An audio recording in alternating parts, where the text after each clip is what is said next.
Bon matin, Vincent Quigley et Tyrannoy pour le RPG Day 2018, question numéro 15. La question numéro 15, c'est décrire une situation délicate qui s'est avérée, un fond que vous avez aimé, qui s'est avérée une situation positive au final dans le jeu de rôle. Eh bien, je vais vous parler de une des, je vous dirais, qui est une des de mes parties de jeu de rôle, qui est dans mon top 3, si ce n'est pas ma meilleure partie de jeu de rôle jusqu'à ce jour. C'est une partie de jeu de rôle qui s'est passée à Draconis cette année, au printemps. C'est une partie que j'ai offert du jeu qui s'appelle Poutine. Le jeu Poutine, c'est un jeu à narrativité partagée. Donc un jeu où tout le monde est maître de jeu, tout le monde a son mot à dire sur ce qui se passe sur le jeu. Et même plus loin que ça, c'est un jeu où on se partage, où en fait on crée une ville fictive québécoise et où on raconte les histoires tragiques de ses habitants. Et c'est un jeu où on se partage des personnages. Pour mettre un peu en contexte, c'est la dernière partie qu'on faisait à Draconis. Donc en fin de festival, j'ai essayé de faire très attention dans ma description de la partie de mentionner que c'est une partie qui pouvait devenir émotive, c'est une partie qui pouvait être assez intense. Je crois que dans la description du jeu, c'était quand même assez clair, mais j'ai été chanceux. Alors, je me suis retrouvé, vous savez qu'en convention, ça peut être est un miss sur les joueurs qu'on a. On n'a pas vraiment le contrôle. À Draconis, jusqu'à maintenant, j'ai été assez chanceux. C'est vrai que dans l'offre de jeux que je donne, souvent, ça attire un type de personnes qui aiment les jeux plus, justement, plus narratifs. Mais j'ai été chanceux. On s'est retrouvé autour d'une table avec des joueurs exceptionnels qui, à deux ou trois reprises, sont trouvés, en tout cas, m'ont amené moi, du moins moi, aux larmes, dans quelque chose de très, très, très beau, mais aussi tragique. Je vous raconte en fait un événement du jeu, juste pour vous donner une idée de comment ça aurait pu basculer si on n'avait pas été attentif aux autres joueurs, si on n'avait pas été... Désolé, il y a du trafic ce matin.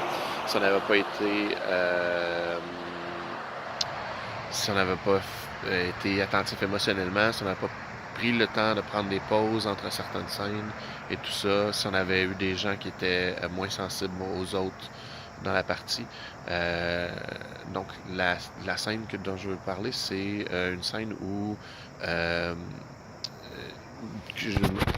quelqu'un que je considère maintenant un ami, un des joueurs, Yann, euh, prend pour une scène climatique le personnage d'une femme qui euh, passe qui vit un cycle d'hommes abusifs, en fait, qui vit un cycle d'abus et qui passe d'une personne à une autre qui en abuse et qui va nulle part dans la vie, tout ça, et qui nous raconte à un point culminant à en avoir les larmes aux yeux, à se choquer, à taper sur la table, à se lever, à être vraiment un moment de trop plein, de j'en ai assez, ça se termine ici, un moment de prise de possession, de prise de pouvoir, prise de possession de sa propre vie. Et à ce moment-là, quand Yann fait cette scène où il se donne à fond et il est littéralement aux larmes et littéralement euh, il fond devant nous, toute la table. Toute la table est émotive, toute la table a la larme à l'œil.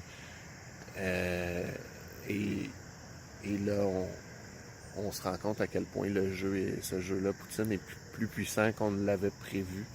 Et qu'il est vraiment génial.